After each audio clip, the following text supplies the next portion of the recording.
CM DCM ಮಧ್ಯೆ ಪಟ್ಟದಾಟ ನಡೀತಾ ಇದೆ. ಹೈಕಮಾಂಡ್ ಗರಂ ಆಗಿದೆ. ರಾಜ್ಯದ ಬೆಳವಣಿಗೆಗಳ ಬಗ್ಗೆ ರಾಹುಲ್ ಗಾಂಧಿ ತೀವ್ರ ಅಸಮಾಧಾನ ವ್ಯಕ್ತಪಡಿಸಿದ್ದಾರೆ. ನೋಡ್ರಿ, ಕರ್ನಾಟಕ ಅತಿ ದೊಡ್ಡ ರಾಜ್ಯ ಕಾಂಗ್ರೆಸ್ ಪಾಲಿಗಿರೋದು. ಇಡೀ ಭಾರತದಲ್ಲಿ 2 ರಾಜ್ಯಗಳಲ್ಲಿ ಬಿಟ್ಟರೆ ಕಾಂಗ್ರೆಸ್ ಎಲ್ಲೂ ಗತಿ ಇಲ್ಲ. ಇಷ್ಟು ದೊಡ್ಡ ಮಟ್ಟದಲ್ಲಿ ಬಹುಮತ ಪಡ್ಕೊಂಡು ಈ ರೀತಿ ಆಗ್ಬಿಟ್ರೆ ಶಾಸಕರ ದೆಹಲಿ ಪರೇಡು ಹೇಳಿಕೆಗಳ ಬಗ್ಗೆ ರಾಹುಲ್ ಗಾಂಧಿ ಬೇಸರ ವ್ಯಕ್ತಪಡಿಸ್ತಾ ಇದ್ದಾರೆ. ಸಿದ್ದರಾಮಯ್ಯ ಡಿಕೆ ಶಿವಕುಮಾರ್ ಬಣದ ತಂತ್ರಗಾರಿಕೆಗೆ ಹೈಕಮಾಂಡ್ ತತ್ತರಿಸಿ ಹೋಗ್ತಾ ಇದೆ. ಗ್ಯಾರಂಟಿ ಯೋಜನೆ ಕೊಟ್ಟಿದ್ರೂ ಕೂಡ ಅನಗತ್ಯವಾಗಿ ಗೊಂದಲಗಳನ್ನು ಸೃಷ್ಟಿಸ್ತಾ ಇದ್ದೀರಾ, ಅನಗತ್ಯ ಗೊಂದಲ ಸೃಷ್ಟಿ ಅಂತ ರಾಹುಲ್ ಅಸಮಾಧಾನ ವ್ಯಕ್ತಪಡಿಸಿದ್ದಾರೆ. ಸಿಎಂ ಡಿಸಿಎಂ ಇಬ್ಬರಿಗೂ ಬುಲಾವ್ ನೀಡಬಹುದು ರಾಹುಲ್ ಗಾಂಧಿ. ರಾಜ್ಯ ನಾಯಕರ ನಡೆಗೆ ಗರಂ ಆಗಿದ್ದಾರೆ ರಾಹುಲ್ ಗಾಂಧಿ. ಸಂಜೆಯೊಳಗೆ ರಾಹುಲ್ ಗಾಂಧಿಯನ್ನ ಖರ್ಗೆ ಅವರು ಭೇಟಿಯಾಗ್ತಾರೆ. ರಾಜ್ಯದ ಸ್ಥಿತಿಗತಿಗಳ ಬಗ್ಗೆ, ಅಂದ್ರೆ ತಪ್ಪು ತಿಳ್ಕೋಬೇಡಿ, ರಾಜ್ಯದ ಸ್ಥಿತಿಗತಿ ಅಂದರೆ ರಾಜ್ಯದಲ್ಲಿ ಅಭಿವೃದ್ಧಿ ಕೆಲಸಗಳ ಬಗ್ಗೆ ಅಲ್ಲ ಅಥವಾ ಸಮಸ್ಯೆಗಳ ಬಗ್ಗೆ ಅಲ್ಲ.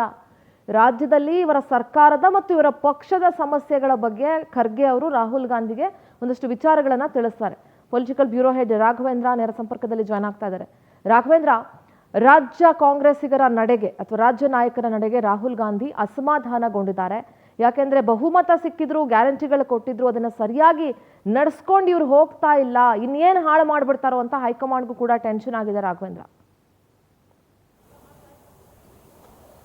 ಖಂಡಿತವಾಗೂ ಸಿಂಧೂರ, ಏನಂದ್ರೆ ಕಾಂಗ್ರೆಸ್ನಲ್ಲಿ ನಡೀತಾ ಇರ್ತಕ್ಕಂತಹ ಡೆವಲಪ್ಮೆಂಟ್ಗಳ ಬಗ್ಗೆ ಸ್ವತಃ ಖುದ್ದಾಗಿ ಕಾಂಗ್ರೆಸ್ನ ವರಿಷ್ಠರಾಗಿರ್ತಕ್ಕಂಥ ರಾಹುಲ್ ಗಾಂಧಿಗೆ ಇದೀಗ ದೊಡ್ಡ ಮಟ್ಟದ ಬೇಸರವನ್ನು ಹೊರಹಾಕಿರ್ತಕ್ಕಂಥದ್ದು.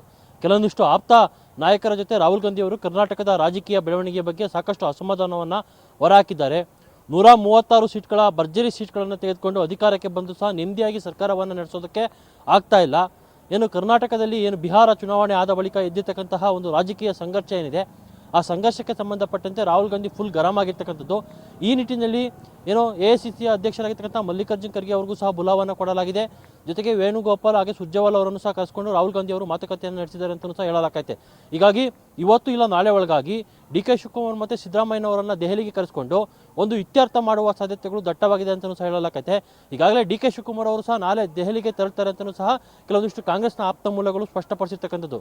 ಯಾಕಂದರೆ ಯಾವುದೇ ಬುಲಾವು ಇಲ್ಲ, ಯಾವುದೇ ಅಪಾಯಿಂಟ್ಮೆಂಟು ಇಲ್ಲ. ಆದರೂ ಸಹ DK ಶಿವಕುಮಾರ್ ಅವರು ಸದ್ಯದಲ್ಲಿ ನಡೀತಾ ಇರ್ತಕ್ಕಂಥ ರಾಜಕೀಯ ಡೆವಲಪ್ಮೆಂಟ್ಗಳ ಬಗ್ಗೆ ಮಾಹಿತಿಯನ್ನು ಕೊಡೋದಕ್ಕೆ ಮುಂದಾಗಿದ್ದಾರೆ. ಆ ನಿಟ್ಟಿನಲ್ಲಿ ದೆಹಲಿ ಪ್ರವಾಸವನ್ನು DK ಶಿವಕುಮಾರ್ ಅವರು ಮಾಡ್ತಾ ಇದ್ದಾರೆ ಅಂತ ಹೇಳಲಾಗೈತೆ. ಆದರೆ ಈ ಬಗ್ಗೆ CM ಅವರನ್ನು ಪ್ರಶ್ನೆ ಮಾಡೋಂಥ ಸಂದರ್ಭದಲ್ಲಿ DK ಶಿವಕುಮಾರ್ ಅವರು ದೆಹಲಿಗೆ ಹೋಗ್ತಾರೆ, ನೀವು ಹೋಗಲ್ವಾ ಸರ್ ಅಂತ ಕೇಳಿದಂಥ ಸಂದರ್ಭದಲ್ಲಿ ತಲೆಯನ್ನು ಈ ರೀತಿ ಅಲ್ಲಾಡಿಸ್ಕೊಂಡು ಹೋದಂತಹ ಸಿದ್ದರಾಮಯ್ಯನವರು ಯಾವುದೇ ರೀತಿಯ ಡೆಲ್ಲಿ ಇಲ್ಲ ಎಲ್ಲೂ ಇಲ್ಲ ಅಂತ ಹೇಳ್ಬಿಟ್ಟು ಅವರು ಕಾರನ್ನು ಹತ್ಕೊಂಡು ಸೀದಾ ಹೋಗ್ತಾರೆ. ಹೀಗಾಗಿ ರಾಹುಲ್ ಗಾಂಧಿ ಅವರು ಸಾಕಷ್ಟು ಬೇಸರಗೊಂಡಿದ್ದು ರಾಜ್ಯ ರಾಜಕೀಯದ ಬಗ್ಗೆ ಎಲ್ಲ ಮಾಹಿತಿಯನ್ನು ಇವತ್ತು ಮಲ್ಲಿಕಾರ್ಜುನ್ ಖರ್ಗೆ ಅವರು ರಾಹುಲ್ ಗಾಂಧಿ ಅವರಿಗೆ ರಿವ್ಯೂ ಮೀಟಿಂಗ್ನಲ್ಲಿ ಕೊಡ್ತಾರೆ. ಅದಾದ ಬಳಿಕ ಒಂದು ತೀರ್ಮಾನಕ್ಕೆ ಬರುವ ಸಾಧ್ಯತೆ ಇದೆ. ಯಾಕಂದರೆ ಇಬ್ಬರನ್ನು ಕರೆಸಿ ಒಂದು ಮಾತನ್ನು ಹೇಳಬೇಕು. ಆಗ ಕರ್ನಾಟಕದಲ್ಲಿ ನಡೀತಾ ಇರ್ತಕ್ಕಂಥ ಸಂಘರ್ಷ ಸ್ವಲ್ಪ ಮಟ್ಟಿಗೆ ತಣ್ಣಗಾಗುವ ಸಾಧ್ಯತೆ ಅಧಿಕವಾಗಿದೆ. ಹೀಗಾಗಿನೇ ರಾಹುಲ್ ಗಾಂಧಿ ಅವರ ಮಧ್ಯಪ್ರವೇಶ ಈಗ ಪ್ರಮುಖವಾಗಿ ಪಾತ್ರವನ್ನು ವಹಿಸುತ್ತೆ ಅಂತ ಹೇಳ್ಬೋದು. ಸಿಂಧೂರ. ಓಕೆ ರಾಘವೇಂದ್ರ, ಥ್ಯಾಂಕ್ ಯು ನಿಮ್ಮೆಲ್ಲ ಡೀಟೇಲ್ಸ್ಗಾಗಿ.